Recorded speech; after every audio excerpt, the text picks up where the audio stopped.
Exercise और heart attack का कोई लिंक नहीं है। हम्म, जितनी भी तरह की हमारी रिसर्च है वो ये शो करती है कि जितना आप एक्टिव रहेंगे, हम्म, जितना आपका मूवमेंट ज़्यादा होगा, जितनी भी तरह की आप फिजिकल एक्टिविटी करते हैं, एक्सरसाइज करते हैं, हम्म। तो वो आपके हार्ट अटैक के रिस्क को कम कर देते हैं। हम ब्रंच की या लंच की बात करें तो अगर एक आम इंसान सब्जी ले रहा है, राइस ले रहा है, 2 रोटी ले रहा है, तो उसमें कितना शुगर कंटेन होगा? सबसे पहले तो एक बार ये आपको ज़रूर ध्यान रखना है, हाँ, जितनी ज़्यादा हम रिसर्च देख रहे हैं, हाँ, पढ़ रहे हैं, ये देखा गया है कि हम भारतीयों के अंदर, हमारी डाइट के अंदर प्रोटीन का इंटेक बहुत कम है। पहले तो ये देखना है कि जो मेरे शरीर को चाहिए, पहले मैं वो चीज़ क्वांटिटी ठीक से लूँ, उसके बाद बाकी चीज़ें फिर मैं देखूँ। टी बैग का आप इस्तेमाल कर रहे हैं, एक तो जैसे आपने स्टेपल पिन का बात की, तो स्टेपल पिन के लिए हालांकि गाइडलाइंस आई थी कि स्टेपल पिन को हटा देना है, क्योंकि स्टेपल पिन गलती से आपकी चाय में गई और आपने उसको पी लिया, अगर आपने स्वॉलो कर लिया तो आपके लिए हार्मफुल है। कैंसर्स को लेकर आप कैसे लोगों को जानकारी देंगे कि किन चीज़ों को आप अवॉइड करें अभी हाल फिलहाल में? इसमें कुछ स्क्रीनेबल टूल्स है। स्क्रीनेबल टूल्स का मतलब क्या होता है, जो जांच करके हम पता लगा सकते हैं कि कहीं आपको कैंसर होने से जीरो स्टेज पे, मतलब स्टेज 1 2 3 4 होती है ना, तो जीरो स्टेज पे प्री कैंसर, वहीं पर उसको पकड़ के और उसको करेक्ट क्योर किया कर जा सकते सकता है। हैं। यस यस, तो ऐसे बिल्कुल है।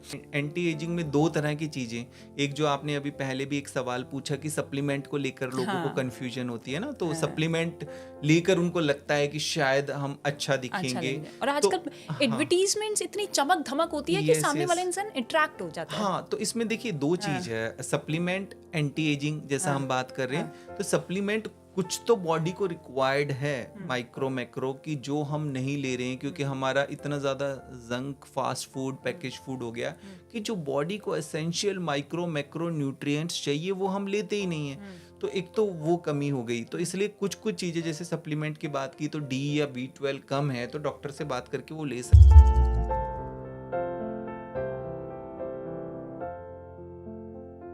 इस वक्त हमारे साथ मौजूद है डॉक्टर समीर भाटी, जो कि डायरेक्टर है स्टार इमेजिंग और पाथ लैब के और जाने माने हेल्थ एक्सपर्ट है। डॉक्टर समीर, बहुत स्वागत आपका स्टेट में रहने बहुत पे। बहुत शुक्रिया, बहुत बहुत धन्यवाद। देखिए, आज बहुत सारे सवाल हैं क्योंकि हेल्थ एक्सपर्ट आप हैं और ऐसे में इस भागदौड़ भरी जिंदगी में लोगों की हेल्थ भी काफी हद तक इफेक्ट हो रही है। बिल्कुल। तो ऐसे में लोगों के सवालों के साथ साथ हम बहुत सारी ऐसी चीजों के बारे में जानेंगे कि कैसे कि वो बीमारी हमें छुए उससे पहले ही हम उसे पहचान ले, कैसे हम सतर्क रहे। तो शुरुआत लोगों की हेल्थ के साथ करते हैं, क्योंकि हमने देखा है कि कितना बिजी शेड्यूल आजकल हो रहा है। लोग अपनी हेल्थ के साथ कॉम्प्रोमाइज़ करते हैं। अगर कोई प्रॉब्लम भी है तो उसे कुछ टाइम के लिए दरकिनार कर देते हैं कि पहले इंपॉर्टेंट काम हो जाए। तो ऐसे में अपनी हेल्थ को लेकर क्या कुछ वो कदम उठाए ताकि उस लेवल पर वो पहुंचे ही ना कि हेल्थ खराब हो? बिल्कुल बिल्कुल, देखिए जैसा एक हम्म, चीज जो अभी आजकल हाल फिलहाल में हमने देखी है कि आजकल हेल्थ प्रॉब्लम की कोई एज नहीं रही है। पहले हम देखा हम्म, करते थे कि पर्टिकुलरली उस एज में आपको ये प्रॉब्लम हो गई है, हम्म, बट आजकल यंग लोगों में, खास तौर पे हमारी इवन जेन जी की भी बात करें, हम्म, उन लोगों में भी कई तरह के हेल्थ रिलेटेड इश्यूज आ ही रहे हैं। और खास तौर पे जो सबसे ज़्यादा हम देख रहे हैं, यंग हार्ट अटैक काफ़ी ज़्यादा बढ़ गए हैं। हम्म, बट फिलहाल अभी जैसा हम आगे बात करेंगे, हम्म, ओवरऑल इन जनरल अगर हम देखें तो कैंसर के केसेस काफ़ी बढ़ गए हैं, हार्ट बिल्कुल। के केसेस काफ़ी ज़्यादा बढ़ हम्म, गए हैं, मेंटल हेल्थ इश्यूज काफ़ी ज़्यादा बढ़ गए हैं, हम्म, गट हेल्थ रिलेटेड इश्यूज काफ़ी ज़्यादा बढ़ गए हैं। हम्म, तो आई थिंक कोई ऐसा अभी बॉडी ऑर्गन हमारा रहा नहीं है जो हम्म, आप जैसा बात कर रहे हैं बिजी शेड्यूल में हम्म, हमारा अफेक्ट ना हो रहा हो। हम्म। क्योंकि मेंटल हेल्थ की जब जब बात होती है तो ये मानकर चलते हैं कि वर्कलोड होगा, हमारी नींद अच्छे से पूरी नहीं हो रही होगी। लेकिन क्या कोई ऐसे भी टेस्ट होते हैं कि उस टेस्ट को करवा के हम जान ले कि कहाँ पर हम लूप कर रहे हैं, कहाँ पर हम लैग कर रहे हैं? देखिए जैसा आपने पूछा, बिल्कुल ऐसा होता है अक्सर कई हम्म, बार कि मेंटल हेल्थ को लेकर हम जैसे आपको अगर ब्लड टेस्ट कराया आपने, हम्म, उसमें शुगर बढ़ी हुई आई, तो आप जान लेंगे कि भाई मेरे को ब्लड शुगर हो गई है, हम्म, या आपका ब्लड प्रेशर बढ़ा हुआ आ रहा है, उसको भी आप मेजर कर सकते हैं। हम्म, पर मेंटल हेल्थ इश्यूज को कई बार हम मेजर नहीं कर पाते। हाँ, हम्म, कुछ तरह के सिम्टम होते हैं जिनको हम रिकॉग्नाइज करते हैं कि कुछ ना कुछ मुझे हम्म, मेंटल हेल्थ इशू है, मैं थोड़ा डिप्रेसिव फील कर रहा हूँ, मेरे हम्म, को थोड़ी एंग्जाइटी हो रही है, हम्म, इस तरह के कुछ होते हैं। टेस्ट कुछ ऐसे होते हैं जो इशारा कर देते हैं कि बॉडी में कहीं ना कहीं आपको स्ट्रेस है। जैसे कुछ सीआरपी एक टेस्ट होता है, इन्फ्लेमेशन के लिए कराया जाता है। वो टेस्ट कराएंगे, उसकी रीडिंग बढ़ी हुई आएगी तो वो इशारा करेगा कि बॉडी में कहीं ना कहीं आपकी इन्फ्लेमेशन है। तो एज सच इन जनरल कोई एक स्पेसिफिक टेस्ट नहीं है जो आपने ब्लड सैंपल अपना दिया और उससे ये पता लग जाए कि आपको डिप्रेशन है या एंग्जाइटी है। वो तो इनफैक्ट आपको खुद ही अपने साथ थोड़ा बैठना पड़ेगा, आपको सिम्टम्स को अपने समझना आप को टाइम पड़ेगा, देना होगा। अपने आप को टाइम देना पड़ेगा। बट जी। कोई ऐसा स्पेसिफिक टेस्ट मतलब साइंस में नहीं है। क्योंकि आजकल हम देख रहे हैं कि हार्ट अटैक के केसेस बहुत ज़्यादा बढ़ रहे हैं और ये ज़्यादातर कोरोना के बाद होना शुरू हुआ है। बहुत से एक्सपर्ट्स ये भी मान रहे हैं कि बाई प्रोडक्ट है, जिन जिन लोगों ने इंजेक्शन्स लिया उसके बाद ये केसेस बढ़े हैं। और ज़्यादातर जब फिजिकल एक्टिविटीज़ आप करते हैं, चाहे जिम करना हो, डांस करना हो, तब केसेस बढ़ रहे हैं। तो ये मतलब ऐसा क्यों? हाँ, देखिए हार्ट अटैक को लेके वैसे तो काफ़ी ज़्यादा लोगों को एंग्जाइटी रहती है। एंड कोविड के बाद उससे पहले भी केसेस थे, अभी थोड़े ज़्यादा रिपोर्ट होने लग गए हैं, लोग थोड़े ज़्यादा अवेयर होना शुरू हो गए हैं। इस वजह से हमारे सामने केसेस ज़्यादा देखने को मिल भी रहे हैं। बट जैसा अभी हमने बात की कि देखिए जिम या किसी भी तरह की एक्सर्शन एक्टिविटी और हार्ट अटैक ये एक अलग चीज़ है।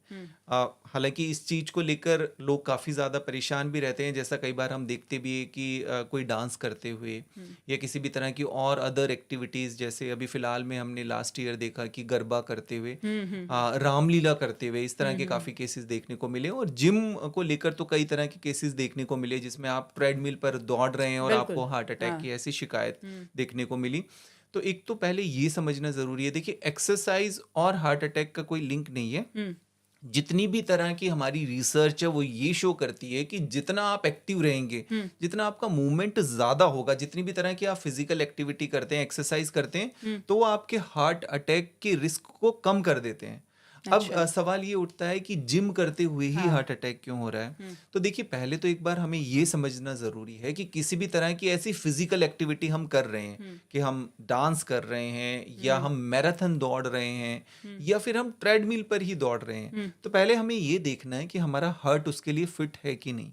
तो अब इसमें क्या हम कर सकते हैं। अच्छा, जो कहते हैं कि वार्म अप करना चाहिए, तो क्या वो इसी को बताता है, इंडिकेट करता है कि वार्म अप आपकी बॉडी को चार्ज कर रही है उस चीज़ के लिए? एग्जैक्टली तो देखिए एक तो जिम हो गया कि हाँ। ठीक है आप वहाँ पे ट्रेडमिल पर दौड़ रहे हैं या कोई भी और ऐसी हैवी एक्टिविटी कर रहे हैं, तो पहले उससे पहले एक बार जान लें कि आपका हार्ट फिट है कि नहीं। तो हार्ट फिट है कि नहीं ये कैसे जानेंगे, इसको जानने के लिए कुछ तरह के टेस्ट होते हैं। जैसे आपने कभी अगर जिम की नहीं है, कभी कोई ऐसी फिजिकल एक्टिविटी की नहीं है, कभी आप मैराथन दौड़े ही नहीं है, तो उससे पहले एक बार अपने डॉक्टर से ज़रूर मिलें। डॉक्टर आपके हार्ट के बारे में, आपका हार्ट फिट है कि नहीं, उसके लिए कुछ बेसिक सी चीज़ें करके देखेगा। आप देखा जैसे ज़्यादातर हम देखते हैं कि लोगों को ये नहीं पता है कि उनको ब्लड प्रेशर है या नहीं। किसी दिन जब सिम्टम आते हैं उनको लगता है कि मेरा सर बहुत भारी हो रहा है, मुझे चक्कर आ रहे हैं, और टेस्ट किया पता लगा कि उनका ब्लड प्रेशर इतना ज़्यादा बढ़ा हुआ शूट कर गया। है, शूट कर गया है।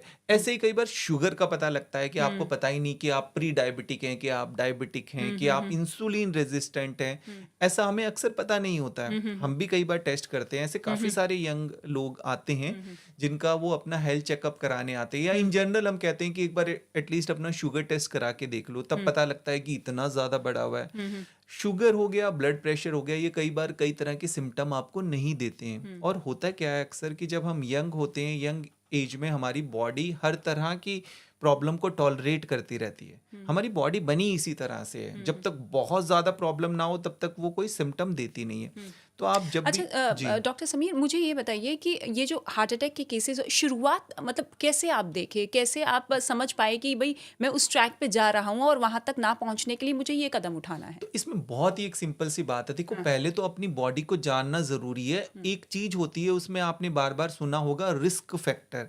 फॉर एग्जाम्पल मैं आपसे पूछूं या किसी से भी पूछूं कि आपकी लाइफ में क्या क्या रिस्क फैक्टर है, मोटे तौर पे सब बता देंगे कि भाई मेरे को बहुत ज़्यादा स्ट्रेस रहती है, मेरी नींद ठीक नहीं है, या फिर ज़्यादा से ज़्यादा कि अच्छा स्मोकिंग करते हैं कि नहीं करते हैं, क्योंकि हाँ ड्रिंक करते हैं कि नहीं करते, तो ये रिस्क फैक्टर है। ये तो बाहरी तौर से आपको पता चल जाएंगे कि हम आसपास अपने फ्रेंड सर्कल में सबको जानते हैं कि ये स्मोक करता है कि नहीं, ये ड्रिंक करता है कि नहीं, इसकी ये बहुत ज़्यादा इसकी लाइफस्टाइल स्ट्रेसफुल है कि नहीं, तो ये तो Unbalanced है पूरी हाँ तरह। अनबैलेंस्ड हो गई। या फिर इसके अलावा एक हम बात करें कि जो आपका खाना है वो भी एक रिस्क फैक्टर है। मतलब आप बहुत ज्यादा बाहर का ऑयली मीठा जंक फूड खाते हैं कि नहीं, तो वो भी आपको पता चल जाएगा। तो ये मेजर जो मैंने 4 बातें बताई आपको, ये तो आमतौर पे हमें पता चल पता जाती है, हाँ। पर इसके अलावा बॉडी के अंदर हमारा क्या चल रहा है वो हमें कैसे पता चलेगा? वो तो हमारी बॉडी जब तक बहुत ज्यादा प्रॉब्लम ना हो तब तक सिग्नल नहीं देगी। तो पहले तो अपने रिस्क फैक्टर जान लीजिए कि क्या आपका खान पान ठीक है कि नहीं है। आप बहुत ज्यादा जंक फास्ट फूड खाते हैं, ऑयली खाते हैं। दूसरा अगर हम देखें तो एक और रिस्क फैक्टर है, स्मोकिंग कर रहे हैं कि नहीं कर रहे। पर एक चीज और है यहाँ पर चैलेंजिंग कि आप स्मोकिंग नहीं भी कर रहे तो आप मेट्रोपॉलिटन सिटीज में, बड़े शहरों में रह रहे हैं, वहाँ पोल्यूशन स्तर इतना ज्यादा है, तो आप पैसिव स्मोकिंग तो कर ही रहे हो, तो वो एक रिस्क फैक्टर हो गया। नींद जैसे सबकी आजकल डिप्राइव्ड है ही, हम इस बारे में बड़ी वो मानते हैं शान कि नहीं मैं तो 4 घंटे ही सोता हूँ या मैं तो 3 घंटे ही सोता हूँ, तो नींद भी लोगों की कॉम्प्रोमाइज, बहुत लेट नाइट सोते लोग हैं। अपने काम को ज्यादा वैल्यू देने लग जाते हैं ना कि चलिए काम सफर नहीं होना चाहिए, नींद तो हम देख लेंगे। नींद तो कॉम्प्रोमाइज्ड हो ही जाती है ना। तो और वही आपका स्ट्रेसफुल लाइफ हो गई।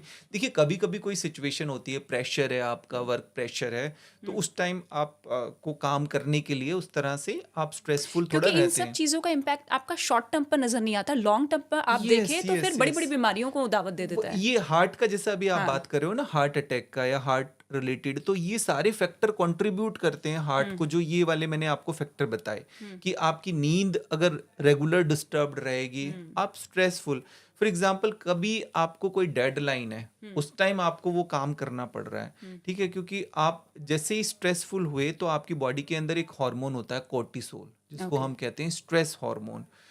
तो वो आपका प्रोड्यूस होगा। पर आजकल तो कोर्टिसोल छोटी छोटी बातों पे प्रोड्यूस होता रहता है। जैसे आपने कोई मोबाइल उठाया, मैसेज देखा, कुछ इस तरह का ट्रिगर हुआ, आपको फिर कोर्टिसोल प्रोड्यूस हो गया। तो वो बार बार स्ट्रेसफुल आपकी बॉडी के अंदर जितना ज्यादा स्ट्रेस रहेगा, लंबे समय तक क्रोनिक स्ट्रेस रहेगा, तो वो भी हार्ट अटैक का एक बहुत बड़ा मेजर कारण बनता है। तो ये सारे फैक्टर हो गए। इसके अलावा कुछ फैक्टर ऐसे हैं जिनके बारे में हम जानते नहीं है। यहाँ पर सबसे बड़ा चैलेंज आता है, कितने लोगों से आप पूछो, उनसे पूछे कि आपका कोलेस्ट्रॉल कैसा है, वो जानते ही नहीं है अपना कोलेस्ट्रॉल। इनफैक्ट अभी जो गाइडलाइंस आई है, कोलेस्ट्रॉल के नाम से लोगों को ये पता है कि हमें ऑयली चीजें अवॉइड करनी है या नहीं करनी, बस दैट्स इट, इतना ही वहीं तक सीमित लोग हैं।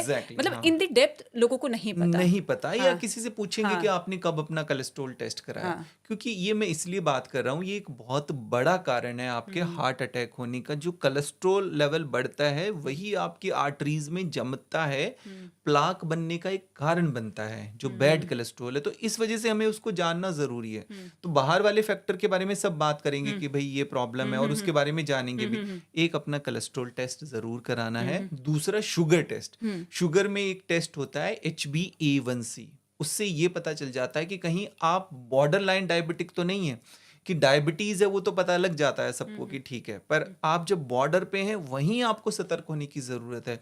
छोटे से शहरों में अगर आप देखेंगे अच्छा, तो ये डायबिटीज की आपने बात की, ये बिना टेस्ट से आपको इंडिकेशन होने लग जाती है? क्योंकि बहुत से ऐसे पेशेंट्स भी देखे हैं जो मीठा बहुत खाते हैं लेकिन डायबिटिक नहीं है। लेकिन डायबिटिक पेशेंट वो भी होते हैं जो कंट्रोल में भी रहते हैं, मीठा भी कम लिमिट में लेते हैं, लेकिन उनको डायबिटीज हो जाती है।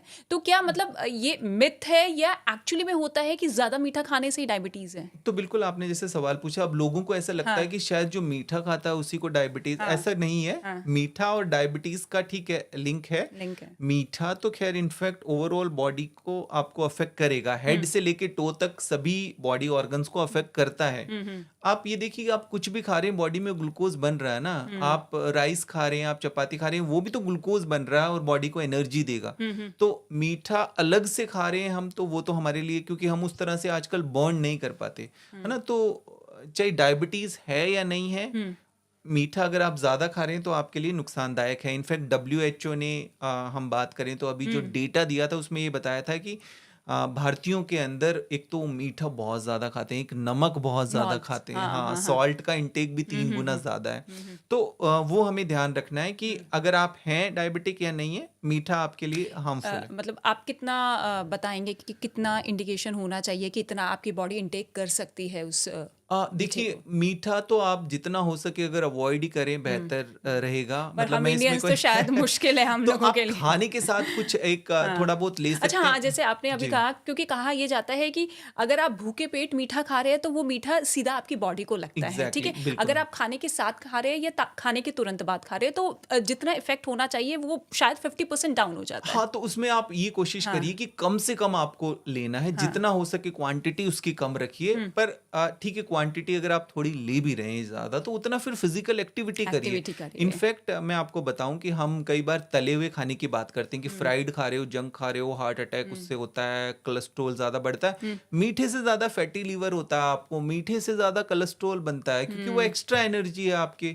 लिए। और मीठा तो कई बार ज़्यादा खाया जाता है। आप इनफैक्ट ये बात करिए कि देखिए आप सैलिड बहुत ज़्यादा नहीं खा पाएंगे, फ्रूट बहुत फ्रूट ज़्यादा नहीं नहीं खा खाएंगे क्योंकि पाएंगे। वो नेचुरल है। पर मीठा तो आप एक्सेस में खा लेते हैं। और मीठा इन द फॉर्म कई बार आप बहुत सॉफ्ट ड्रिंक पी रहे हैं, कुछ इस तरह की पी रहे हैं, वो भी तो आपका मीठा, वो मॉकटेल्स 6 कॉकटेल्स चम्मच से 10 चम्मच उसके अंदर आपकी शुगर है, तो वो तो आपके लिए बहुत हार्मफुल है। तो कई बार लोग वो तो हटा देते हैं फ्राइड चीज़ें, ऑयली चीज़ें कि अच्छा हम डीप फ्राइड नहीं खाएंगे, पर मीठा नहीं हटाते हैं। तो मीठे को भी आपको बिल्कुल धीरे धीरे करके हटाना है, कम करना है। और उसके लिए एक सिंपल सा तरीका है कि आप अगर 20 दिन 21 दिन तक अगर आप मीठे को छोड़ते हैं तो धीरे धीरे बॉडी आपकी उसी तरह से बन जाएगी। बिकॉज मीठा भी एक एडिक्शन है, आप जानते होंगे कि जैसे बिल्कुल। और कई तरह की एडिक्शन है हाँ, वैसे ही मीठा, काफी लोग बात हाँ, करते हैं कि खाने के बाद उनको मीठा या हाँ, चाहिए। चाहिए। और दूसरा जिनको अच्छा, अगर हम गुड़ ले लें मीठे के तौर पर? 19-20 ही है। देखिए अच्छा। आप उसका कोई भी सब्स्टिट्यूट लेंगे वो हाँ, उतना ही है। हाँ, जो भी कुछ भी मीठा आपने अपनी टंग पे रखा हाँ। और एकदम ब्रेन को सिग्नल दिया, आपका इंसुलिन क्योंकि रिलीज हुआ। क्योंकि कहते हैं कि गुड़ से आपका ब्लड सर्कुलेशन सही रहता हाँ, है। तो ठीक है, थोड़ी क्वांटिटी में आप रखिए, लेकिन एक्सेस में नहीं एक्सेस खाना। में मत आप लीजिए। नेचुरल किसी भी और फॉर्म अगर में आप ले रहे ले हैं, भी रहे हैं तो फिर उस हिसाब से आप फिजिकल एक्टिविटी उस करिए। हिसाब से फिजिकल एक्टिविटी करनी बहुत ज़्यादा ज़रूरी है। और जैसा मैंने आपको बताया कि मीठा ही कारण बनता है आपके कोलेस्ट्रॉल बढ़ने का, फैटी लिवर का, आपका वजन। जिन लोगों को अपना वेट कम करना है, अगर वो मीठा कम नहीं करेंगे तो वो अपनी वेट कम होने की जो जर्नी है उसको कम नहीं कर पाएंगे। कि आप जिम जा रहे हो, बहुत एक्सरसाइज कर रहे हो और ऊपर से उतना ही आप मीठा खा रहे हो, तो उससे आपको आपको एक्सरसाइज का जो बेनिफिट मिलना होगा वो नहीं अच्छा, जैसे मिलेगा। हम ब्रंच की या लंच की बात करें तो अगर एक आम इंसान सब्जी ले रहा है, राइस ले रहा है, 2 रोटी ले रहा है, तो उसमें कितना शुगर कंटेन होगा? सबसे पहले तो एक बार ये आपको ज़रूर ध्यान रखना है, जितनी ज़्यादा हम रिसर्च देख रहे हैं, पढ़ रहे हैं, ये देखा गया है कि हम भारतीयों के अंदर, हमारी डाइट के अंदर प्रोटीन का इंटेक बहुत कम है। पहले तो ये देखना है कि जो मेरे शरीर को चाहिए, पहले मैं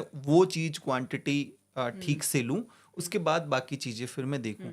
तो सबसे पहले आपको प्रोटीन अपना ठीक करना है। प्रोटीन की मात्रा बॉडी में कम होती है, प्रोटीन हमारी डाइट में कम होता है, हमारी गट हेल्थ ठीक नहीं रहती, तो हमको मीठे की क्रेविंग भी ज़्यादा होती है। इनफैक्ट आप अपनी डाइट में प्रोटीन, जैसे आपने दालें, लेंटिल्स वगैरह, सोयाबीन, राजमा, पनीर कर्ड, पनीर, ये सब सब चीज़ें रखें। आपकी डाइट में अगर ये ठीक क्वांटिटी होगी तो मीठा खाने का कम मन करेगा आपका। तो ये लोग भी ध्यान रखें ज़रूर, जिनको मीठे की क्रेविंग ज़्यादा होती है, तो उनका आप ये मान के चलिए कि आप प्रोटीन कम लेते हैं। और प्रोटीन बहुत ज़्यादा ज़रूरी है आपकी ओवरऑल हेल्थ वेलबींग पर के डे लिए। के हिसाब से हमें कितना प्रोटीन लेना तो चाहिए? पर डे के लिए हम पर ग्राम के हिसाब से, फॉर एग्जांपल जिसका अगर 50 किलो वेट है तो हम बात करते हैं कि फॉर 50 एग्जांपल केजी के मेरे लिए ही करीब। कर लिए, मेरा वेट हाँ, 54 है, तो मेरे को आपका कितना तो प्रोटीन इंटेक करना अप्रोक्सीमेटली आपको 60-70 ग्राम के करीब ग्राम्स आपको प्रोटीन चाहिए होगा। पर क्या होता है ना, इतना ज़्यादा हम मेजर कर नहीं पाते, कर नहीं जिस तरह पाते? की हमारी लाइफस्टाइल है, हम कैसे करेंगे कि अच्छा मैंने इतना ग्राम, कितनी आप देखिए ना हेक्टिक लाइफस्टाइल है, डे आपको ध्यान ही नहीं रहता कि अच्छा, उसके लिए हम क्या सप्लीमेंट्स ले सकते हैं? क्योंकि मिल्क पाउडर्स भी आते हैं प्रोटीन वाले, और जो लोग जिम करते हैं, एक्सरसाइज करते हैं, उनको भी रिकमेंड करते हैं, तो ये प्रोटीन पाउडर्स हमारी हेल्थ के लिए ठीक रहते हैं, ले सकते हैं या फिर अवॉइड करें? पहले तो ट्राई करिए कि हाँ। आपके जो भी आप 2 या 3 मील ले रहे हैं, जो भी आप खाना ले रहे हैं, उसके अंदर प्रोटीन है कि नहीं। और प्रोटीन सभी तरह की दालों के अंदर है। अभी जैसे सीजनल कई बार हम बात करें, मटर वगैरह, इनके अंदर आपको प्रोटीन मिल जाएगा। तो कोशिश तो करें कि वो सोर्स से लें आप। तीनों डाइट में होना चाहिए। लोग अक्सर करते क्या है कि जैसे सुबह ब्रेकफास्ट लेना है, ब्रेकफास्ट में वो क्या करेंगे, या तो 2 स्लाइस ब्रेड ले लिए या फिर कोई रस्क ले लिया अच्छा, और ब्रेड चाय भी पी ली। बहुत हार्मफुल है? हाँ, तो फिर वो हार्मफुल है। और आपने ना मतलब प्रोटीन लिया ठीक ना। तरीके से, ना हाँ। ठीक तरीके से कार्ब्स लिए, तो वो थोड़ा सा आपको, या आपने चाय के साथ बिस्किट ले लिए, तो आपको तो मिला ही नहीं जो बॉडी को आपको न्यूट्रिएंट्स चाहिए। तो कोशिश यही करिए कि थोड़ा सा अंडरस्टैंड करिए, अपनी नॉलेज बढ़ाइए डाइट को लेकर। तो हर एक डाइट में जब भी आप खा रहे हैं उसको थोड़ा सा वॉचफुल रहिए कि इसमें प्रोटीन या मेरे लिए बॉडी को जो चाहिए वो है कि नहीं है। तो एक तो प्रोटीन इंटेक ठीक करना है। दूसरा एक जो सबसे बड़ी बात जो हम ध्यान रखें कि आजकल हमारी जो गट हेल्थ है वो बहुत ही ज़्यादा डिस्टर्ब्ड है। प्रोबायोटिक वगैरह ये सब हम अपनी डाइट के अंदर नहीं ले रहे हैं। प्रोबायोटिक हमारे ओवरऑल, आप कितना भी अच्छा खा लीजिए पर अगर आपकी गट हेल्थ ठीक नहीं है तो वो ठीक तरीके से बॉडी में एब्जॉर्ब भी नहीं होगा। तो इस वजह से थोड़ा सा प्रोबायोटिक भी लीजिए। प्रोबायोटिक मतलब जैसे कि ये किमची वगैरह कुछ ऐसा फर्मेंटेड फूड होते हैं, इसके बारे में थोड़ा सा आप रिसर्च करेंगे, आपको बहुत सारे ऑप्शंस मिल जाएंगे। तो प्रोबायोटिक भी आपको बढ़ाना। तो जैसा हम हार्ट के ऊपर आ रहे थे, हार्ट में एक आपको कोलेस्ट्रॉल टेस्ट अपना जरूर कराना है ताकि आपका हार्ट हेल्दी है कि नहीं ये आप जान सके। उसके अंदर कोलेस्ट्रॉल में सभी तरह की रीडिंग्स आती है, बैड कोलेस्ट्रॉल, गुड कोलेस्ट्रॉल। जो बैड कोलेस्ट्रॉल है उसको एलडीएल कोलेस्ट्रॉल कहते हैं, वो 100 से कम हमें रखना है। गुड कोलेस्ट्रॉल एक एचडीएल करके रीडिंग आती है, वो हमें बढ़ाना होता है। और वो बढ़ता कैसे है, हम जितना वॉक करेंगे और इसके अलावा कुछ कुछ चीज़ें होती है गुड कोलेस्ट्रॉल को बढ़ाने के लिए कि जैसे आप अखरोट वगैरह का ओमेगा 3 की जैसा हम बात करते हैं ना, वो कुछ चीज़ों में होता है, वो आपके गुड को बढ़ाएगा। तो गुड कोलेस्ट्रॉल बढ़ेगा, बैड कम होगा। पर बैड आपको कम ही रखना है। उसको हम अगर देखें तो ज़्यादातर सभी रिपोर्ट में लोगों का बढ़ा हुआ रहता है और एक बहुत बड़ा मेजर कारण बनता है वो आपकी हार्ट डिजीज़ का। क्योंकि लोग फिजिकल एक्टिविटी से थोड़ी दूरी बनाते हैं, वॉक्स नहीं करते। अच्छा, 20 मिनट्स पर डे अगर हम वॉक करें दैट्स इनफ?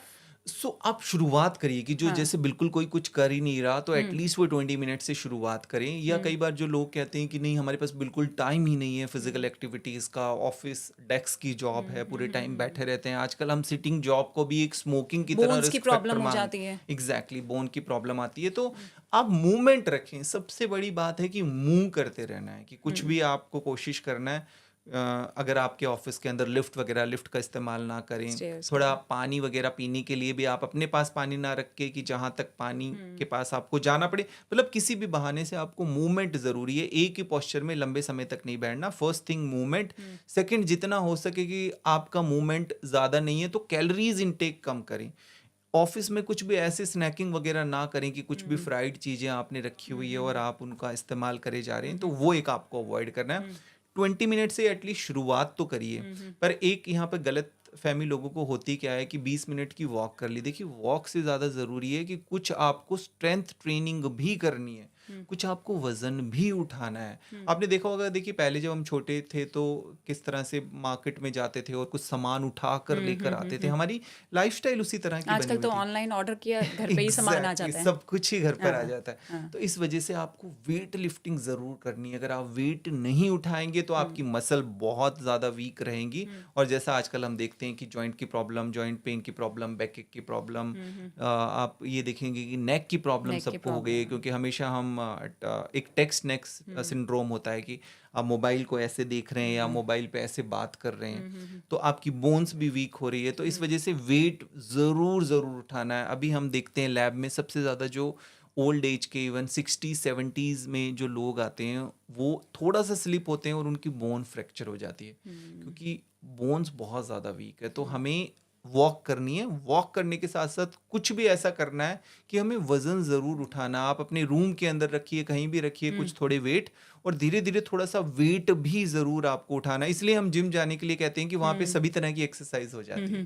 लेकिन क्योंकि अभी हमारी वर्क कल्चर की बात हुई कि लोग बहुत ज़्यादा बिजी रहते हैं, आप अगर कुछ बता पाएँ, क्योंकि 8-9 आवर्स की तो शिफ्ट लोगों की होती है, उसके बाद फिर ट्रैवलिंग आपका टाइम निकल जाता है, लेकिन इस दौरान वो कुछ ऐसा कर ले काम करते करते कि उनका पॉस्चर भी ठीक रहे, बोन्स की भी प्रॉब्लम ना हो, जो वो इनटेक कर रहे हैं लंच या ब्रेकफास्ट जो भी है वो भी उनका सही रहे, वेट भी ना बढ़े, मतलब कुछ ऐसा शॉर्टकट आप बता सकते हैं? ऐसा हो सकता है। देखिए, अगर आप करना चाहें तो सबसे पहले तो ज़रूरी है कि जिनका इस तरह का लंबा बैठने का काम है और रेगुलर बहुत ज़्यादा बिजी स्केड्यूल है, तो देखिए सबसे ज़्यादा प्रॉब्लम तो क्या होती है, एक तो उनका सनलाइट एक्सपोजर बिल्कुल भी नहीं होता है ना, कि आप सुबह विटामिन उठे, डी तो आपको मिल ही नहीं विटामिन डी तो आपको मिलेगा ही नहीं। और विटामिन डी अगर कम होता तो बॉडी में कई तरह के सिम्टम आना शुरू हो जाते हैं। ज़्यादातर अभी जो भी आते हैं टेस्ट कराने के लिए लोग, वो वही कहते हैं कि बहुत ज़्यादा वीकनेस फील हो रही है, बहुत ज़्यादा लिथार्जिक फील हो रहा है। आपने भी अपने फ्रेंड सर्कल में सबको बात करते हुए सुना होगा कि बहुत ही ज़्यादा वीकनेस, लेग्स में पेन, ये सब पेन, सर्वाइकल शुरू हो शुरू हो जाता है। तो एक तो जैसे से अगर आपकी इस तरह की लाइफस्टाइल है, सबसे पहले मैं उनको कहूँगा अपना विटामिन डी एंड B12 जान ले कितना है। आप टेस्ट कराएंगे उसमें पता लग जाएगा।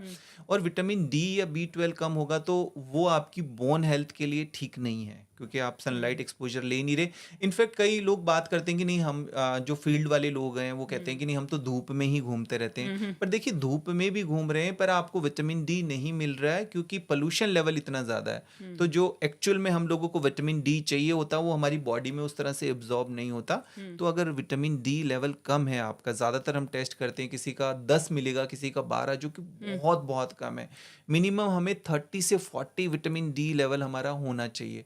तो वो अगर आपका नहीं होगा आप लो फील करेंगे। इनफैक्ट आपको लगेगा कि अच्छा सब कुछ ठीक तो चल रहा है, मैं इतना ज्यादा लो क्यों फील कर रहा हूँ, इतना क्यों डिप्रेस्ड जॉइंट्स फील में कर रहा पेन, हूँ, जॉइंट में बहुत पेन। जल्दी आप थक जाएंगे, एक्टिवनेस कम हो जाएगी, एग्जैक्टली है ना? नींद भी आपकी नींद डिस्टर्ब भी आ होगी जाएगी, बहुत ज्यादा। हाँ। तो विटामिन डी B12 ऐसे लोगों को मैं यही सजेस्ट करूंगा। B12 कम होगा तो आपकी नर्व हेल्थ ठीक नहीं रहेगी, आपके लेग्स में प्रॉब्लम होगी। आप जब सो रहे हैं आपको रेस्ट लेग सिंड्रोम, मतलब आपको लगेगा कि पैर में बार बार मेरा मूव करने का मन कर रहा है, झंझनाहट सी होगी। तो डी एंड B12 कम है, उसका सप्लीमेंटेशन ही लेना पड़ता है कई बार। वो आप अपने डॉक्टर से बात करके उसका अगर सप्लीमेंट कुछ समय तक लें, 2-3 एज और महीने वेट के हिसाब से रिकमेंड करें। हाँ बिल्कुल। तो वो बहुत ही एक सिंपल सा सप्लीमेंटेशन है, क्योंकि आप डाइट से और सनलाइट से नहीं ले पा रहे। तो एक तो वो करेक्ट करें, क्योंकि आपने पूछा कि ज्यादातर सभी लोगों का इसी तरह का शेड्यूल है। और रही बात जैसा आपने बताया कि वो ऑफिस में किस तरह की फिजिकल एक्टिविटी एक्सरसाइज कर सकते हैं, तो अपने आप को एक्टिव रखें, एक ही जगह बैठे ना रहें। अगर आप बीच बीच में मूव करते रहेंगे आपकी आईज हेल्थ के लिए ठीक है। एक ही तरह से आप बैठे हुए हैं आपकी वो बैक के लिए भी ठीक नहीं है, कमर के लिए जो आजकल बैक एक की प्रॉब्लम है उसमें भी बीच बीच में आप मूव करते रहो। और थोड़ा कोशिश ये करो कि एक्सेस कैलोरीज ना लो।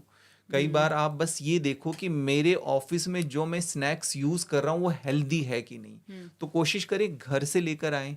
अभी तो इस बार के बजट में आपने बात करी होगी, वो मखाना की बात चल रही थी कि एग्जैक्टली तो जो मखाना है, रोस्टेड मखाना, वो आपके लिए बहुत हेल्दी है। तो ऐसी आप चीजें डिस्कवर करो जो आपके लिए हेल्दी है। तो ऐसी चीजें रखो कि, और आप चाय कॉफी कुछ भी पी रहे हैं, ब्लैक कॉफी ले लो, दूध उसमें ना डालो। चलिए दूध डाल भी ले रहे हो तो शुगर ऐड ना करो।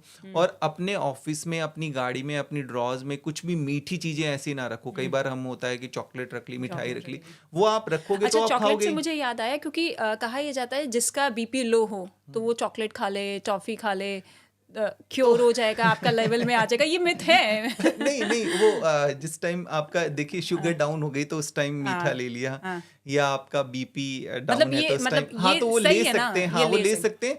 पर वो कई बार ना क्रेविंग ज्यादा होती है, मतलब वो हम कह देते हैं कि नहीं मुझे ऐसा लग रहा है। जैसे कई बार कुछ लोग कहते हैं मुझे लग रहा है मेरा शुगर डाउन है, मुझे तो मीठा खाना, और जब चेक करेंगे वो बिल्कुल ठीक आएगा। तो वो कई बार आपको साइकोलॉजिकल नीड है, आपकी बॉडी की नीड नहीं है। तो इस वजह से हमें थोड़ा सा ये आइडेंटिफाई करना है कि मेरी ये साइकोलॉजिकल हंगर है या मेरी बॉडी को चाहिए ये। तो बॉडी को ज्यादा नहीं चाहिए होता है, ये हमारी साइकोलॉजिकल ही नीड होती है। मीठे की भी साइकोलॉजिकल नीड होती है। तो इस वजह से थोड़ा इस चीज को आप जब भी आपका मन करेगा कि मुझे थोड़ी सी क्रेविंग हो रही है, ओहो मुझे लग रहा है मेरा शुगर डाउन हो रहा है, मैं मीठा कुछ खा लूं, आप उस टाइम पानी पी लेंगे या थोड़ा सा घूमने के लिए निकल जाएंगे, वो आपकी क्रेविंग हट जाएगी। तो थोड़े से ये ट्रिक्स अपनी बॉडी को देने हैं, नहीं तो आप फिर ओवर ईटिंग करते रहेंगे। एक्सरसाइज नहीं कर रहे तो एटलीस्ट डाइट को कम कर लो, कुछ तो आपको कम करना पड़ेगा ना। अच्छा, क्योंकि अभी आपने टी का जिक्र किया, उसमें हम शुगर ऐड करते हैं, बहुत से लोग अवॉइड कर चुके हैं, लेकिन ब्राउन शुगर भी अब मार्केट में आ चुकी है। तो ब्राउन शुगर भी सेम वाइट शुगर है, ये डिफरेंस है या हम उसे यूज कर सकते हैं? नहीं, किसी भी तरह का मीठा अगर आप उसमें डालेंगे तो वो वही इफेक्ट डालेगा आपकी बॉडी में। कुछ भी मीठा आपकी टंग पे गया, बॉडी में इंसुलिन रेजिस्ट मतलब निकलेगा, तो वो उसी तरह का इफेक्ट डालेगा। तो मीठा तो आपको किसी भी तरह का अवॉइड ही करना है। ले सकते हैं थोड़ा बहुत, जैसे आप ज्यादा कोई 2 चम्मच यूज करता है फिर वो 1 चम्मच करे, फिर आधी चम्मच यूज करे, धीरे धीरे करके उसको कम करे, एकदम से आप शायद अच्छा, टी बैग्स को लेकर भी आजकल वीडियोस बहुत वायरल हो रही है कि जो आप टी बैग्स यूज करते हैं, एक तो वो स्टेपल पिन होती है, थ्रेड होता है, जिस पैकेट में वो टी पैक्ड होती है वो आपकी बॉडी के लिए हार्मफुल है। एग्जैक्टली, बिल्कुल। तो उसके ऊपर काफी सारी रिसर्च ऐसी आई है। टी बैग का आप इस्तेमाल कर रहे हैं, एक तो जैसे आपने स्टेपल पिन का बात की, तो स्टेपल पिन के लिए हालांकि गाइडलाइंस आई थी कि स्टेपल पिन को हटा देना है, क्योंकि स्टेपल पिन गलती से आपकी चाय में गई और आपने उसको पी लिया, अगर आपने स्वॉलो कर लिया तो आपके लिए हार्मफुल है, तो वो हटा दिया गया था। पर अभी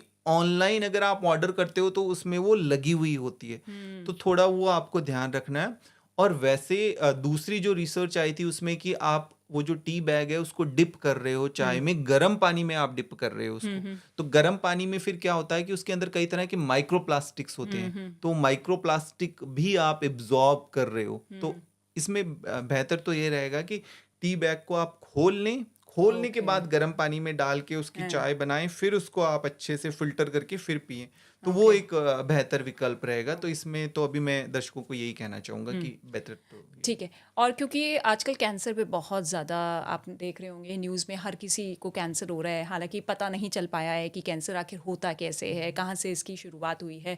तो कैंसर्स को लेकर आप कैसे लोगों को जानकारी देंगे कि किन चीज़ों को आप अवॉइड करें अभी हाल फिलहाल में?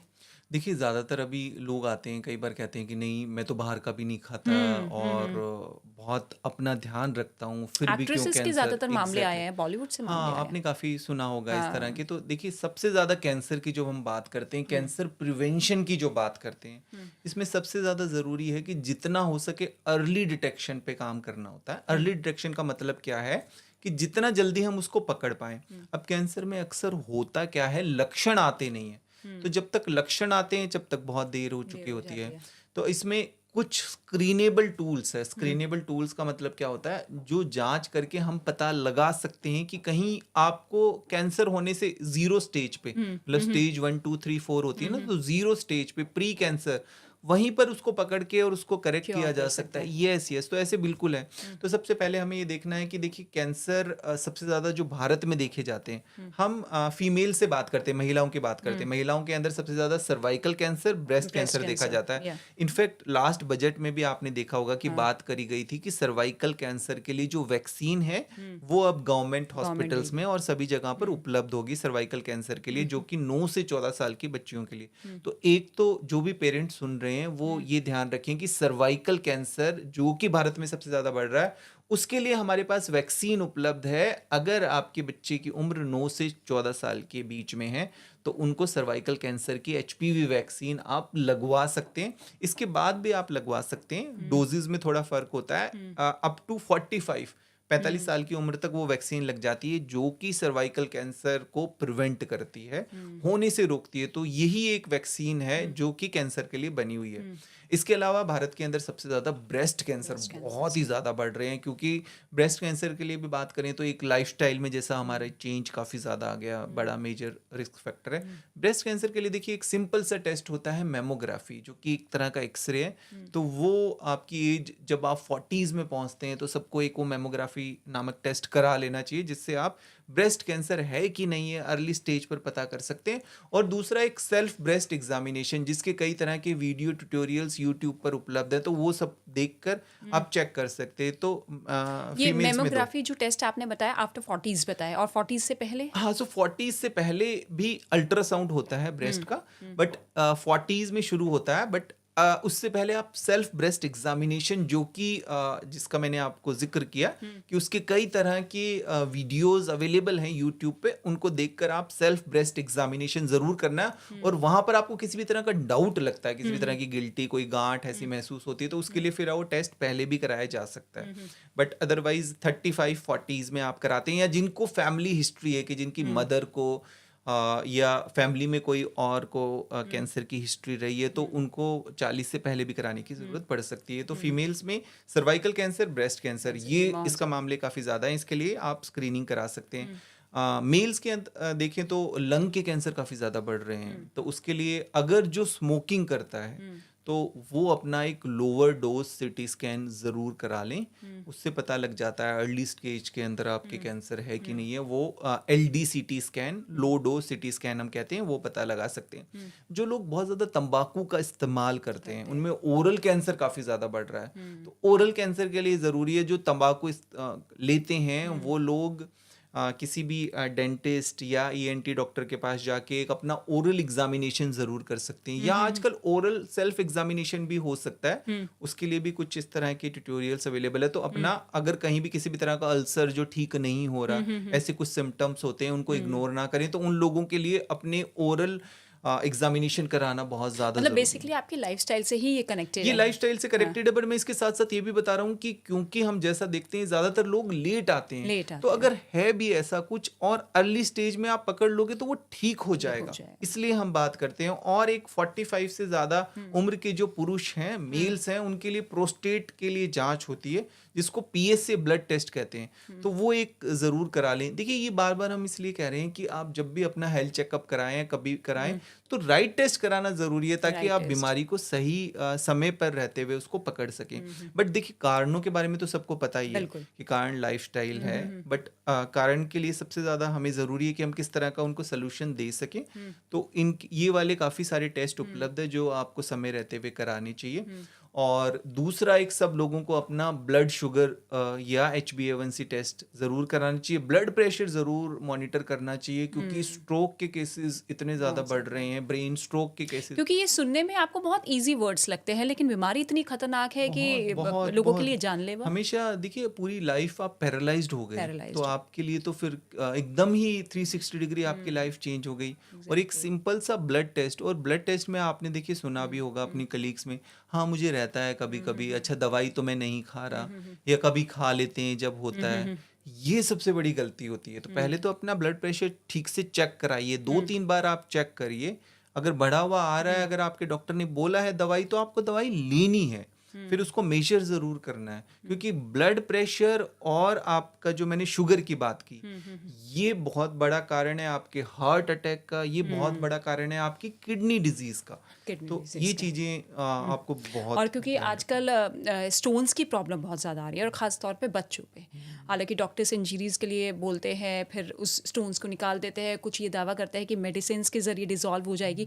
तो ये स्टोन्स की बीमारी कैसे बनती है, कैसे पता लगा ले समय रहते? राइट। तो स्टोन की जैसे बात की, तो खास तौर पे ज़्यादातर स्टोन के केसेस नॉर्थ इंडिया में काफ़ी ज़्यादा देखने को मिलते हैं।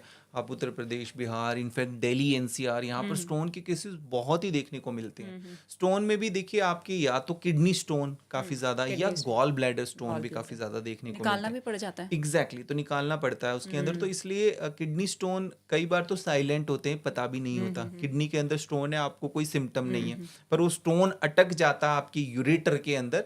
तब जिस टाइम पेन होता है और आप जांच कराने जाते हैं, तब पता लगता है कि स्टोन ये आपका अटका हुआ है। स्टोन, जिस तरह की डाइट है डेफिनेटली, तो वो एक बड़ा कारण है। और सबसे बड़ा कारण है स्टोन का, हाइड्रेशन ठीक नहीं रहती।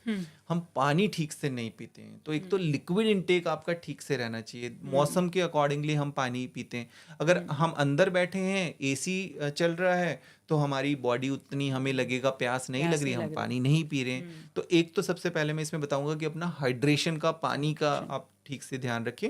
और जब भी चेकअप कराने जाएं, एक ब्लड टेस्ट के साथ साथ अपना अल्ट्रासाउंड भी ज़रूर करा लें। उस अल्ट्रासाउंड में ये पता चल जाएगा कि आपके गॉल ब्लैडर में या किडनी के अंदर कोई स्टोन है कि नहीं, ताकि उस तरह से आप अपनी लाइफस्टाइल को मॉडिफाई कर सकें। क्योंकि कहते हैं कि अगर आप एक्सेस में प्रोटीन ले रहे हैं, तब भी आपको स्टोन की प्रॉब्लम्स होती है। सो एक्सेस में तो आप कोई भी चीज़ लेंगे, उससे ही आपको प्रॉब्लम होगी। पर प्रॉब्लम देखिए, मैं आपको बताता हूँ, भारत में ज़्यादातर कम लेते हैं लोग प्रोटीन, है ना, तो एक्सेस में तो ले ही नहीं रहे।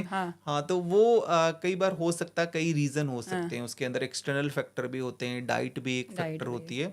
पर ऐसा नहीं है कि आप, कुछ लोगों का मानना होता है कि अच्छा आप टमाटर खा रहे हैं, उससे छिलकों से, हाँ, ऐसा नहीं है, ऐसा नहीं है, वो बॉडी से बाहर निकल जाएंगे आपके, है ना। तो कुछ चीजें होती है जो मना की जाती है, अगर आपको स्टोन फॉर्म हो रहा है, दोबारा ना हो। पर सबसे बड़ी बात तो हाइड्रेशन की है। अगर पानी, आप लिक्विड इनटेक आपकी बॉडी को लिक्विड ठीक तरीके से चाहिए, पर पानी में ये नहीं कि आप चाय पी रहे हैं, कॉफी पी रहे हैं, कोल्ड ड्रिंक पी रहे हैं, उससे तो बॉडी डिहाइड्रेट होगी। प्रॉपर आपको लिक्विड पानी अपना ठीक तरीके से पीना बहुत ज़्यादा ज़रूरी है। और दूसरा, पानी की जैसे मैंने बात करी, तो इसमें एक चीज़ आप और भी ध्यान रखिए कि देखिए, ज़्यादातर जैसे अभी रिसर्च भी आई थी, और अभी थोड़े दिन पहले न्यूज़ में भी हम उस चीज़ पे डिस्कस कर रहे थे। FSSAI ने जो पानी की जो ऑथेंटिसिटी है, उसके ऊपर कई सवाल खड़े किए कि जैसे आप बाहर जा रहे हैं, ट्रैवल कर रहे हैं, तो प्लास्टिक की बॉटल के अंदर प्लास्टिक अब की पानी है ना, bottles, तो हाँ। कई बार कोई एक स्पेसिफिक ब्रांड है, उस ब्रांड का सेम तरह का स्टिकर लगा हुआ होगा, आप पहचान भी नहीं पाएंगे कि वो पानी सही डुप्लीकेट्स है या बॉटल मिलती डुप्लीकेट है ना। हाँ, हाँ। तो वो पानी भी आप चेक करिए कि आप बाहर जा रहे हैं। मैं तो इस चीज में यही कहूंगा कि जब भी आप बाहर ट्रैवल करते हैं, अपना पानी आप साथ ही कैरी करें, वो बहुत ज्यादा जरूरी है। आपने बॉटल्स की बात की क्योंकि कहते हैं कि अवन में प्लास्टिक की चीज़ों में आपको खाना गर्म नहीं करना चाहिए Exactly, बिल्कुल। और प्लास्टिक की चीज़ों में कोई गर्म चीज़ नहीं लेनी चाहिए, उससे भी आपकी हेल्थ पर इफेक्ट होता है और वो Yes. कैंसरस होता है यस यस है ना। तो और plastic- फॉइल पेपर आजकल हो रहा है कि फॉइल पेपर में आपको अपना खाना रैप नहीं करना चाहिए, बिल्कुल, आजकल बिल्कुल। पेपर रैप्स आ चुके हैं यस यस तो है ना। ये माइक्रो प्लास्टिक बहुत ज्यादा हो गया हमारे इन्वायरमेंट में, तो जितना हो सके हम प्लास्टिक को अगर अवॉइड करें, जो पानी के लिए भी बॉटल हम यूज कर रहे हैं वो भी ना करें, और जैसे आपने फॉयल पेपर की बात करी, ये सब चीजें हम जितना प्लास्टिक को अपनी लाइफ से कम करते रहेंगे तो उतना हमारे लिए वो ज्यादा बेहतर। क्योंकि आजकल एक तो ग्लैमरस की तरफ हमारा युवा, हम हर एज के लोग उस तरफ अट्रैक्ट होते हैं, एंटी एजिंग की तरफ जा रहे हैं। हालांकि एंटी एजिंग के लिए वो ऐसे ऐसे एक्सपेरिमेंट्स कर लेते हैं, मेडिसिन ले लेते हैं कि इंटरनल ऑर्गन्स इफेक्ट करते हैं। तो ऐसे में आप लोगों को कैसे इंडिकेट करेंगे कि भाई ठीक है, एक टाइम तक या एक लिमिट तक ठीक है कि हर किसी को लगता है कि हम सुंदर दिखे, अच्छा लगे, पर्सनालिटी हमारी अच्छी जाए, लेकिन उसके साथ साथ आप इंटरनली अपनी बॉडी को इफेक्ट कर रहे हैं। एग्जैक्टली तो है ना? बिल्कुल इसमें आपने बिल्कुल ठीक पूछा। देखिए एंटी एजिंग में दो तरह की चीजें, एक जो आपने अभी पहले भी एक सवाल पूछा कि सप्लीमेंट को लेकर लोगों को कंफ्यूजन होती है ना, तो सप्लीमेंट लेकर उनको लगता है कि शायद हम अच्छा दिखेंगे। और आजकल एडवर्टीजमेंट्स इतनी चमक धमक होती है कि Yes, सामने yes. वाला इंसान अट्रैक्ट हो जाता है। हाँ, तो इसमें देखिए दो चीज है, सप्लीमेंट एंटी एजिंग जैसा हम बात कर रहे हैं, तो सप्लीमेंट कुछ तो बॉडी को रिक्वायर्ड है माइक्रो मैक्रो की जो हम नहीं ले रहे हैं, क्योंकि हमारा इतना ज्यादा junk fast food package food हो गया कि जो बॉडी को एसेंशियल माइक्रो मैक्रो न्यूट्रिएंट्स चाहिए वो हम लेते ही नहीं है। तो एक तो वो कमी हो गई, तो इसलिए कुछ कुछ चीजें जैसे सप्लीमेंट की बात की तो डी या B12 कम है तो डॉक्टर से बात करके वो ले सकते हैं। दूसरा आपने एक प्रोटीन पाउडर की भी बात की, क्योंकि अभी आप एंटी एजिंग का पूछ रहे हो तो इसलिए मैं उसको उससे लिंक कर रहा हूँ। एग्जैक्टली तो प्रोटीन भी आप प्रॉब्लम कहाँ पर आई, प्रोटीन जो हम वे प्रोटीन की बात करते हैं, वो डुप्लीकेसी बहुत ज्यादा होने लग गई, इस वजह से प्रॉब्लम है।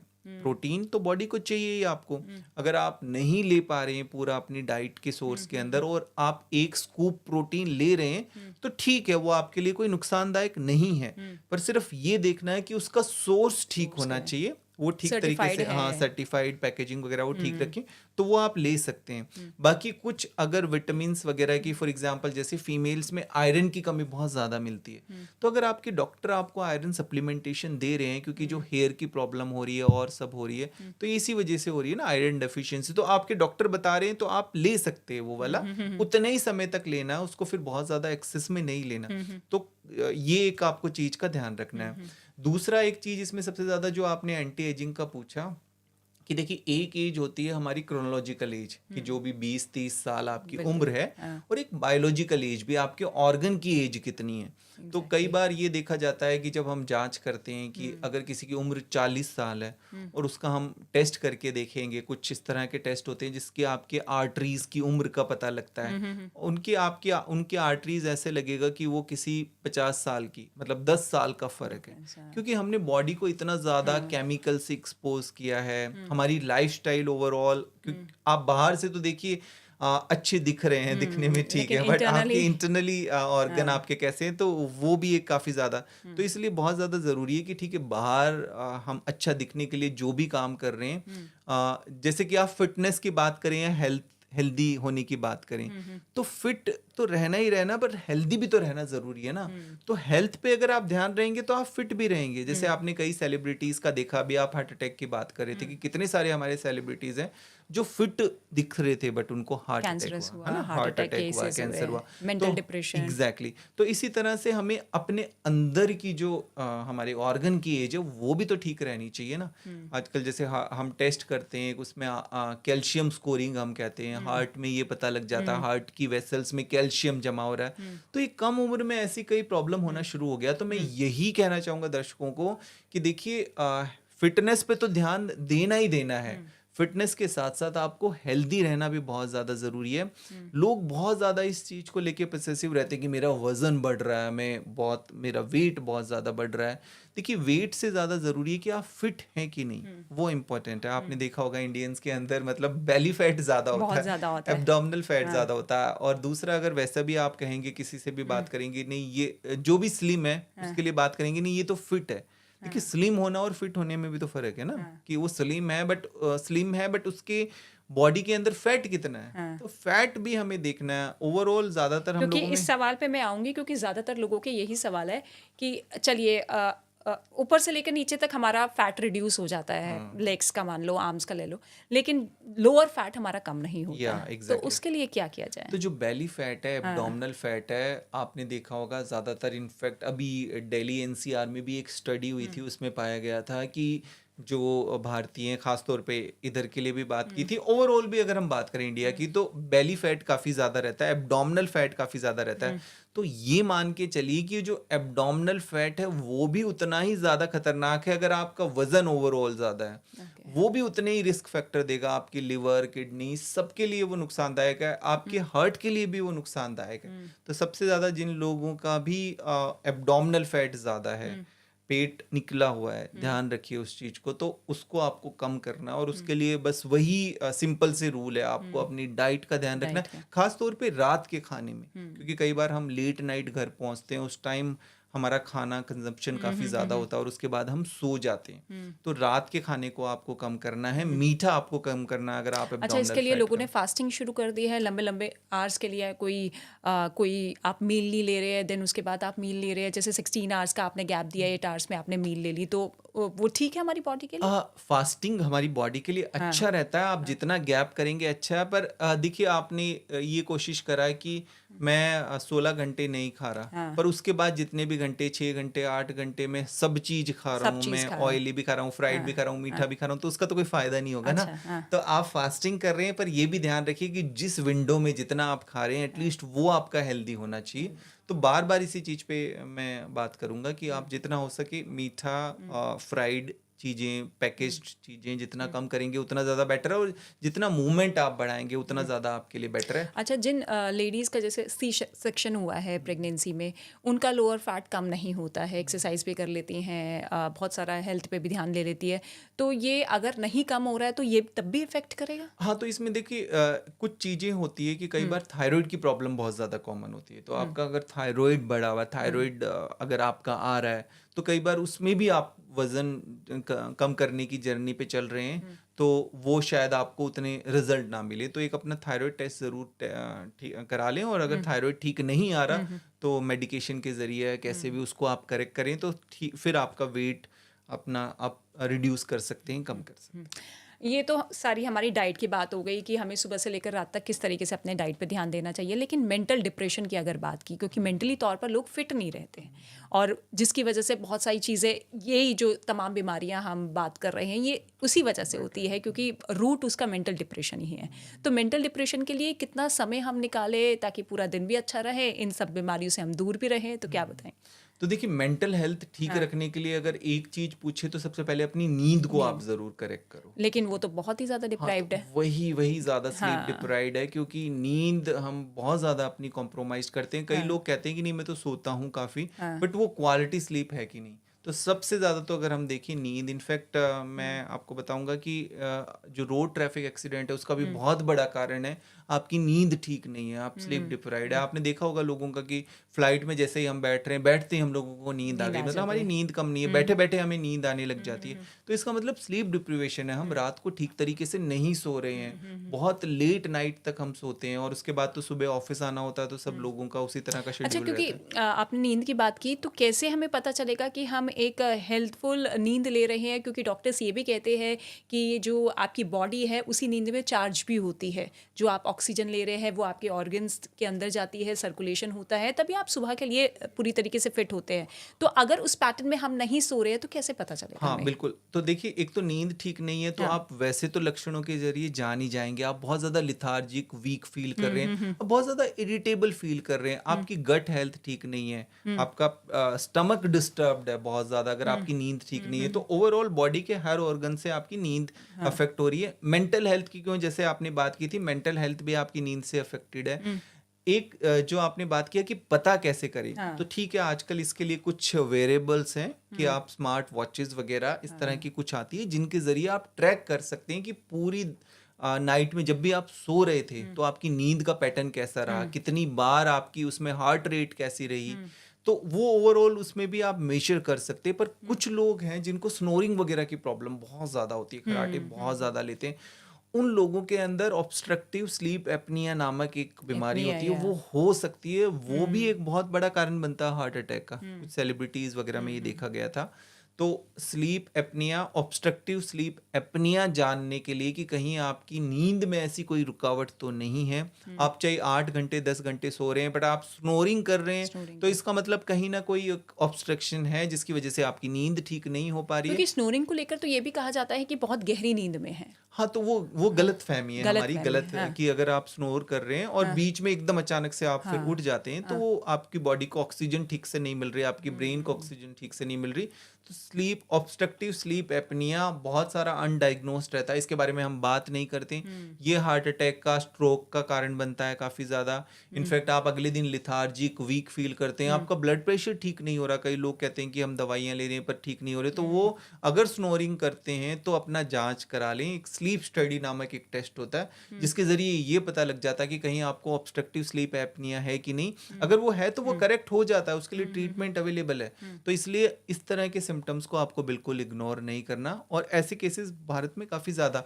बट जैसा आप अभी मेंटल हेल्थ की बात कर रहे थे, तो देखिए इसमें यही कहूँगा, पहले तो अपनी नींद को आप ठीक करें, और अगर आपकी किसी तरह से नींद ठीक नहीं हो पा रही तो कोशिश करें, अगर दिन के अंदर आपको थोड़ा सा ब्रेक मिले तो आप पावरफुल नैप वगैरह ले सकते हैं। आज एक जो अभी रिसेंट एक स्टडी हुई थी योग निंद्रा को लेकर, उसके बारे में थोड़ा सा आप रिसर्च करिए। योग निंद्रा एक बहुत बड़ी अच्छी टेक्निक है जिसके जरिए कुछ ही मिनटों के अंदर आप अपनी नींद ले सकते हैं, 2 या 3 घंटे की। तो ऐसे कुछ आपको ऑल्टरनेट जरूर लेने, पर ऐसा नहीं कि आप स्लीपी फील कर रहे हो, ब्लैक कॉफी पिए जा रहे हैं और कॉफी पी पी के आप अपने आप को चलाए जा रहे हैं, तो वो मेंटल फिजिकल हेल्थ दोनों के लिए ठीक नहीं। क्योंकि अब एक सवाल मैं बच्चों को लेकर कर लेती हूँ, क्योंकि आजकल आपने देखा है कि सोशल मीडिया का कितना बड़ा दौर है। माँ बाप भी ठीक है, बच्चे परेशान ना करें, सब वर्किंग है तो फ़ोन्स का ज़्यादा यूज़ कर लेते हैं, लैपटॉप्स, कंप्यूटर, जिसकी वजह से इफ़ेक्ट भी बच्चों की आईज़ पे, उनकी हेल्थ पे, उनकी स्टडीज़ पर होता है। तो आप क्या बताएंगे, क्या रिकमेंड करेंगे कि बच्चों को किस हद तक देख लेना चाहिए, स्क्रीन के साथ रह लेना चाहिए, या फिर पूरी तरीके से अवॉइड करें? अगर है तो फिर ऑप्शंस क्या क्या है?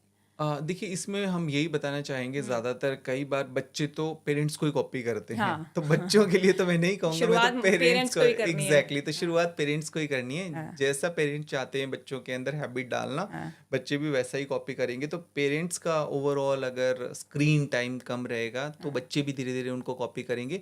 देखिए, हेल्थ के ऊपर तो बच्चों की डेफिनेटली इफेक्ट होता ही है। फिजिकल हेल्थ, जैसे बात करते हैं कि वो बहुत ज़्यादा फिर मूवमेंट नहीं करते, फिजिकल एक्टिविटी नहीं करते, इसलिए आजकल बच्चों में इनफैक्ट हम देखें तो हम स्कूल में अगर वो स्क्रीनिंग टेस्ट करते हैं तो आप हैरान होंगे कि बच्चों के अंदर प्री डायबिटीज मिलती है, बच्चों में प्री हाइपरटेंशन मिलती है।